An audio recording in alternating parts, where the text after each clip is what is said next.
از همه شما میخواهم و شکننده سرکوبش را کاملا به زانو در خواهیم آورد. قاطع شما به نخستین فراخوان یقین دارم که ما با هدفمندتر کردن حضور خیابانی و همزمان قطع شریان‌های مالی، جمهوری اسلامی و دستگاه فرسوده و شکننده سرکوبش را کاملا به زانو در خواهیم آورد.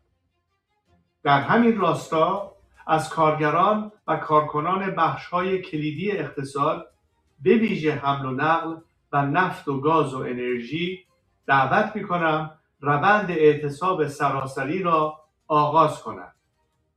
همچنین از همه شما می‌خواهم امروز و فردا شنبه و یکشنبه 20 و 21 دی ماه این بار از ساعت 6 بعد از ظهر با پرچم، تصاویر و نمادهای ملی به خیابان‌ها بیایید و فضاهای عمومی را از آن خود کنید. هدف ما دیگر صرفاً آمدن به خیابان نیست.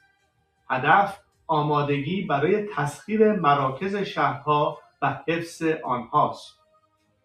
برای رسیدن به این هدف تا حد امکان از مسیرهای مختلف به سوی بخش‌های مرکزی‌تر شهرها حرکت کنید و جمعیت‌های جدا را به هم پیوند بزنید.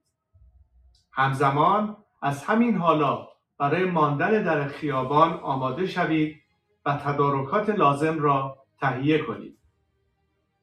به جوانان گارد جاودان ایران و همه نیروهای مسلح و امنیتی که به پلتفرم همکاری ملی پیوسته‌اند میگویم